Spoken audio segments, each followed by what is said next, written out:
Buenas tardes. Continuando con el tema del reino de los cielos, podemos decir lo siguiente. El centro del mensaje de Jesús es el reino de los cielos que se ha acercado. Él dijo que el reino de los cielos se había acercado y se acercó nada más ni nada menos que en la persona del Rey de los cielos, del Señor. Este Rey vino a nacer igual que un ser humano, como nosotros, y desde ya la estrella que apareció en el oriente, que estos sabios descubrieron, les dio el presagio de que nacía un nuevo rey para Israel. Por eso ellos fueron siguiendo la estrella y llegaron a donde estaba Herodes preguntando dónde había nacido el nuevo rey de los hebreos. Y por eso Herodes, que esperaba que le dijeran si lo encontraban dónde estaba, no teniendo respuesta de los sabios, hizo la matanza de los niños. Desde su nacimiento fue perseguido. ¿Por quién? Por el reino de las tinieblas, que es el reino de este mundo. Los reinos de este mundo, todos los reinos que tuvimos en la antigüedad y los gobiernos que tenemos ahora llamados democráticamente, gobiernos republicanos o demócratas, todos esos pertenecen al reino de las tinieblas. ¿Por qué? Porque todo lo que está en este mundo y en este plano está bajo el príncipe de este mundo. Está en las tinieblas. Por algo Jesús dijo que Él venía a mostrar el camino al Padre, y el camino al Padre es el camino al reino de Dios, para lo cual había que nacer de nuevo para ver el reino de Dios. Y una vez que nacemos de nuevo, debemos ser como niños para entrar al reino de Dios. ¿Verdad? Ahora, como niños, entramos al reino de Dios y al entrar en el reino de Dios empezamos a crecer en gracia y en sabiduría, tal como lo hizo Jesús cuando era pequeño, niño, joven, hasta que concluyó su ministerio terrenal. Hay una gran diferencia entre el reino de Dios y el reino de las tinieblas. Eso lo sabemos. Ahora, cuando Jesús murió, resucitó, ascendió, los creyentes en Él tuvieron que huir porque eran perseguidos por el Imperio Romano, por un lado, y por la religión judía, por el otro lado. ¿Qué pasó? Una vez que Constantino adopta la fe en Jesús, se torna oficial y toma esa fe y la coloca ¿dónde? En el reino de este mundo, en el reino de las tinieblas, porque todo este mundo está bajo el maligno. ¿Y qué pasó con la fe que era, mientras había persecución, una fe sincera, una fe fuerte, que realmente estaba puesta la mira en las cosas de arriba y no las de la tierra? Empezó a cambiar, porque se le dio poder a los sacerdotes, a los obispos, se le dio poder incluso por sobre los emperadores. Y ahí tenemos la época más oscura de la iglesia, y quiso imponerse el cristianismo por la espada, por las armas, por la muerte. Y eso es el reino de las tinieblas. El reino de las tinieblas reina con poder, pero este poder lo maneja a través del miedo que ejerce en sus súbditos por el castigo. En todos los reinos terrenales había, y en todos los gobiernos hay impuestos que pagar. En esta hora, en un gobierno democrático, todos pagamos impuestos. Pero el rey en ese tiempo, y ahora los reinos de este mundo, los gobiernos de este mundo, si tú no pagas tus impuestos, tienes una sanción. Pero en esa época, no pagar los impuestos era que te quitaran tu tierra, te quitaban todo y podías ser muerto. ¿Eso qué es? un rey que se ejerce, un reino que se ejerce por el poder del miedo. El reino de Dios, el reino de los cielos, su fuerza es el amor. Es todo lo contrario al reino de las tinieblas. El reino de las tinieblas no perdona. El reino de las tinieblas no hace ningún indulto. El reino de las tinieblas es severo. Y vemos a través de la historia cómo se impuso el cristianismo. Primeramente por la Iglesia Católica Apostólica Romana, a través de todos los reinos de Europa que vinieron a América y que fueron a África y que fueron a otros continentes a conquistar tierra y a imponer su religión por la espada y la cruz. Todo lo contrario como Jesús vino. Todo lo contrario a lo que Jesús hizo, a lo que Jesús enseñó. Y este es el tiempo, queridos hermanos, en que todos los que hemos creído salgamos, como hemos sido llamados a salir de Babilonia, huir de ella. ¿Qué es Babilonia? Es todo este sistema que tiene este mundo. Este mundo es un sistema babilónico, comercial, belicoso, tenebroso, del cual se nos llama a salir al pueblo de Dios, a salir como Dios sacó al pueblo de Israel, a los descendientes de Jacob, los sacó de Egipto con brazo poderoso. Pero el pueblo no entendió. El pueblo no entendió.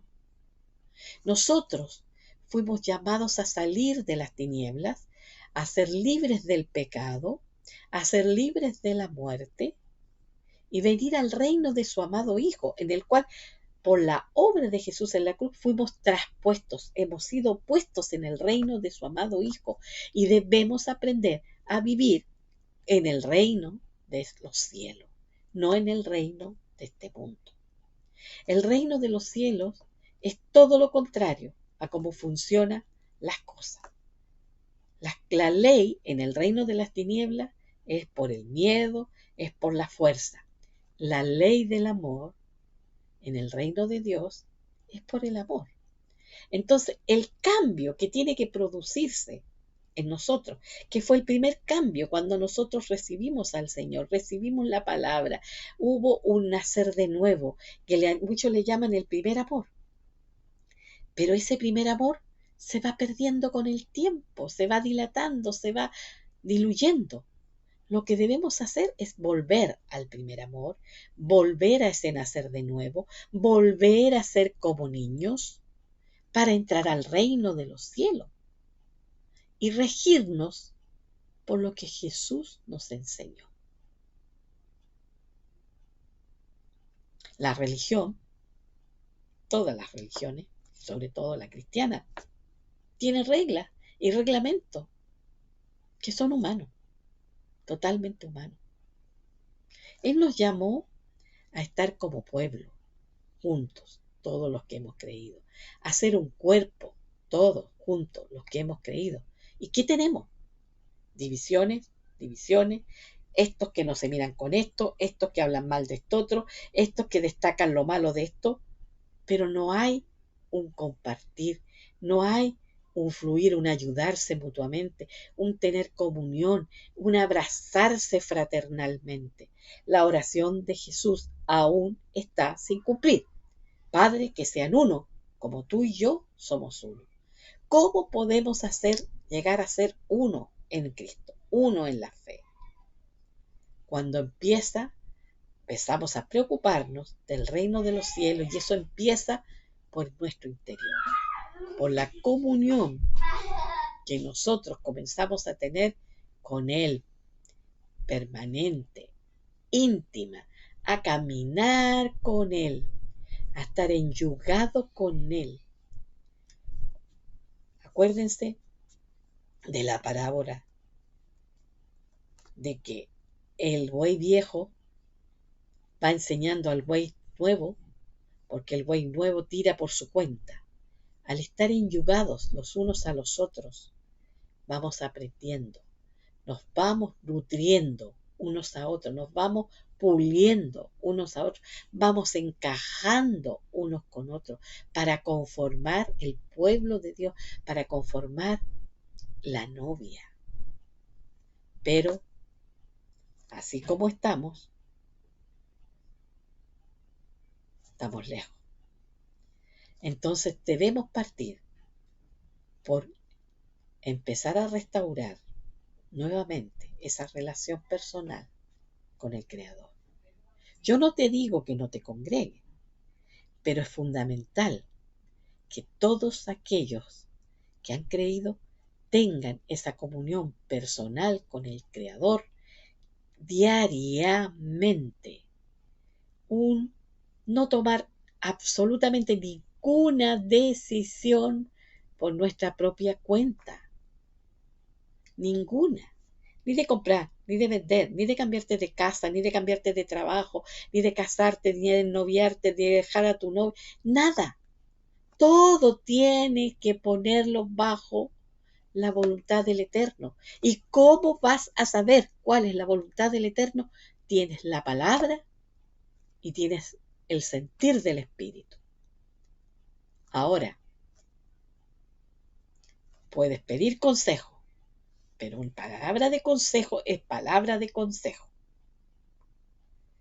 Tú tienes que ver esa palabra de consejo si se alinea con lo que te dice la Escritura y con lo que te dice tu Espíritu. Pero no por temor a alguien que está por sobre ti supuestamente, porque la estructura que tenemos de obispos, pastores, maestros, qué sé yo, es una estructura jerárquica, pero resulta de que esos dones para el cuerpo no deben ser una estructura jerárquica, debe ser una estructura de servicio, es servicio. El pastor está a servicio de los hermanos, el maestro está a servicio de los hermanos, el obispo debe supervisar y cuidar las ovejas, pero no puede ni debe ejercer un control y ser jerárquico. Debemos respetarnos unos a otros, aprender a estar enlazados unos con otros, las articulaciones bien fortalecidas. Pero eso solo se logra si cada creyente despierta en ese sentir de desear, de amar, de conocer, de ser uno con el Creador. Entonces cuando te reúnes, todo fluye. La vida fluye sola. La vida siempre fluye sola. Es natural. La vida del Espíritu fluye del Espíritu. Y si no hay expresión del Espíritu, es porque el Espíritu Santo no es que no esté, está, pero está encarcelado, está limitado, porque tu voluntad es más fuerte, porque tú te riges por cosas que te han enseñado así, pero no es por la doctrina, es por la vida, la vida, la vida. La sangre corre por todo el cuerpo y va nutriendo al cuerpo. Se va llevando todos los nutrientes de un órgano a otro órgano.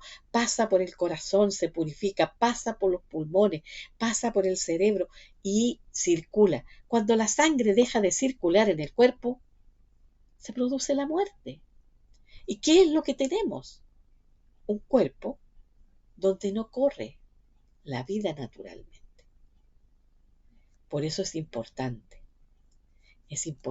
que aprendamos a estar en la presencia de Él, permanecer tiempo delante de Él, conversar y escuchar, aprender a escuchar la voz de aquel que vive contigo, que no es diferente a la voz del que vive dentro del otro hermano, porque es el mismo espíritu. Por lo tanto, no podrían haber contradicciones. Pero ¿qué es lo que se anhela? Se anhela tener posición dentro de la organización, ser el que predica, ser el que canta, ser el que tiene instrumentos, ser el que es notable. Pero Queridos,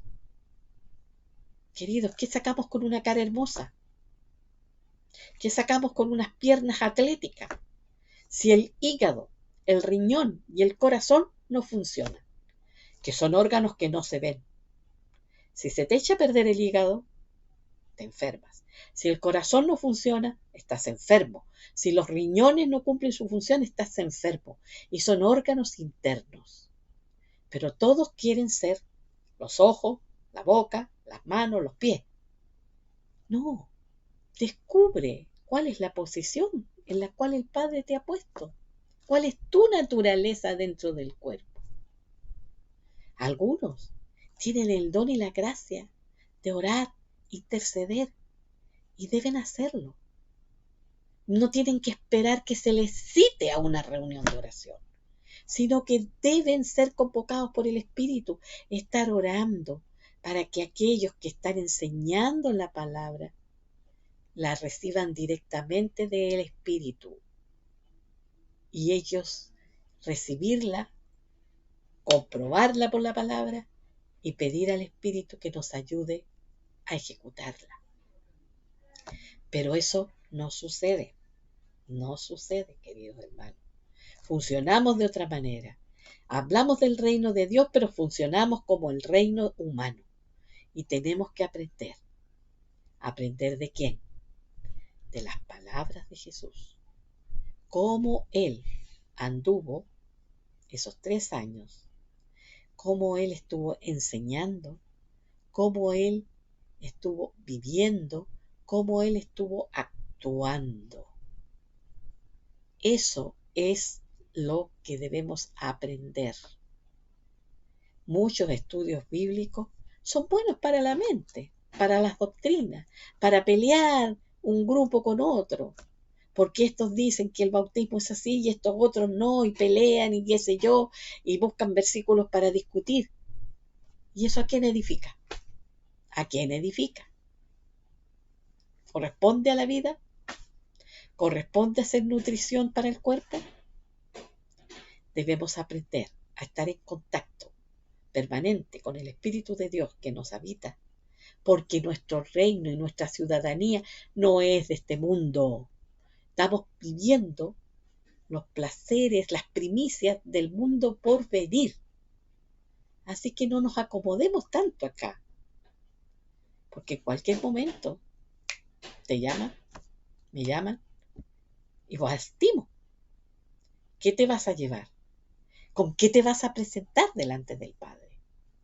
¿Vas a decir, fui un gran siervo del Señor, que los demás me rendían pleitesía? No, no, esas cosas no cuentan. Tenemos que procurar conocerle a Él y ser conocidos por Él. Si te gustó, dale like y comparte.